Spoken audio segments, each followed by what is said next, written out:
I'm Greg Ambrose, sitting here for the School for Advanced Segmental Pavements, the lead instructor, and we have just gone ahead and completed a couple courses, and we're talking with CJ. CJ made a trip down over here from Nebraska. CJ, give us a little bit of insight on yourself, how you heard about the class, your company, just a little bit. My name is CJ. I'm with CJs Lawncare. I heard about the school at the GIE Expo in Louisville.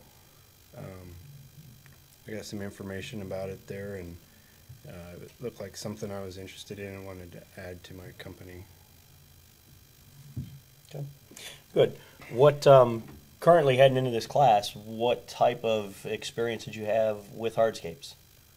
I've had no experience. I've done a couple little very little retaining wall projects, but basically flower beds, and that was about it. I hadn't done any pavers or any retaining walls.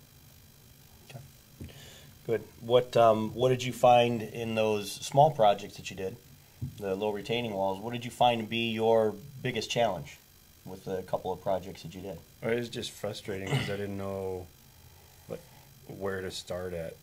I'd start some of it and then redo it, and start some of it again and redo it. I didn't really know the stepping stones of where to start and where to end the correct way. Got you, like a clear beginning point and so forth. Okay, good. We're working on the retaining wall class, and one of the comments you made was, about being a perfectionist, and it has to be exact. Yes. We do talk and we do teach and we instruct about, retaining walls are level front to back, side to side. How'd you struggle with that a little bit? I do have a problem with it. If it's not perfect, I'll end up messing with it until I can, but then you end up you're wasting a lot of time. I found by this morning that you don't have to have it exactly perfect, but just real close. Right. That what we were finding was some inconsistencies in the blocks a little bit, so we may be working towards perfectly level, again, front to back, side to side, but within the blocks we had maybe a 1/16 of an inch or so that was play, well within tolerance for manufacturers and such, but still something that was giving you a little bit of a fit when we were down there, huh? Yeah, I didn't realize that you could spread it out over more of a distance. I thought each block had to be perfect, and apparently it doesn't have to be.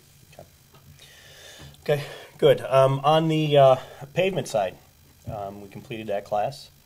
That was 3 days. Tell me a little bit, take me through day one, how you kind of felt that went for you and what you learned out of there. I think it went pretty well. I had absolutely no idea that there was so many steps involved and that it was so detailed. Getting your foundation and your base correctly packed and getting it level just right. I thought you just put some material in there and packed it and you were good to go. I didn't realize there were so many steps to make sure that you're not going to have a failure in the future. Okay.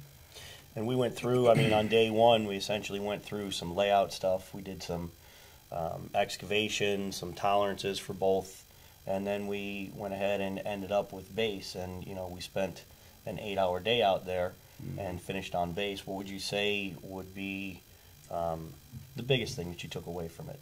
The most important thing on day one that you felt? Just making sure your base is set up correctly and that you got the right compaction and stuff. That's something that could bite you in the future if you don't do the first steps correctly. That down the road it could come back to bite you. Yeah, that's pure contractor wisdom right there. Yeah. It's the truth, and it's good to hear, somebody like yourself say that versus somebody like, an instructor or, other guys in the industry. From that standpoint, for you to walk away with that on day one, to get that knowledge, to understand it and see the importance of it, that's great. On day two, we went ahead and went into some of the bedding materials, and we went into setting some clay pavers. We played with the concrete pavers even. What do you think out of day two was your biggest kind of stunning learning moment? With the clay pavers, to make sure that you've got the tabs and everything in the right direction, and that you have your segments square. Okay. That's a big deal. Yeah, we were working with the lugged pavers. Yeah.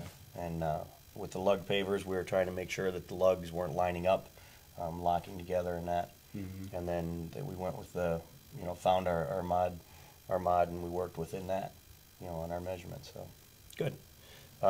Day 3, we kind of took some time on day 2 going through everything. On day 3, we set some pavers. We started cutting. We did some sanding and some lighting and that. What'd you get out of day 3 for us? Good lunch? Yeah, food's awesome. Learned about the different ways of cutting stuff, the correct way to compact it after you've finished it and putting your sand in, and that takes quite a bit longer than I thought it would too. Okay. I thought you basically just had to sand it on there or spread it on there and sweep it around and you were good, but you actually have to do it several times. How'd you like the putty knife test? That is unreal. I can't believe it locks it that tight.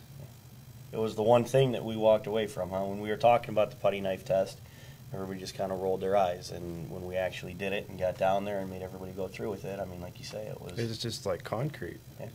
When they're full. Good.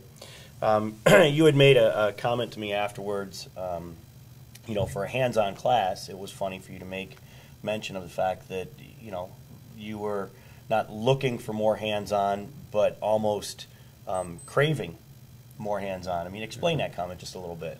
I kind of feel like I'm a sponge right now, and this is something new that I'm really interested in, and I think we got a lot of hands-on in the class. I would like to do quite a bit more. Maybe do another patio or something. I'd just like to do more with an instructor around. Okay, good. So it was a good scenario where you had your hands on, you had a learning experience, but it like you say, it almost left you craving more. I want to do some more. Yeah. I can't wait to get home and do some. Good. It's outstanding. All right. Well, thank you very much. I do appreciate you going through that with me and the candid responses, and they're fantastic. So I appreciate your attendance in the class and your support for the industry, and if there's anything we can do for you. So for the Hardscape channel, I'm Greg Ambrose. Good luck with Hardscapes.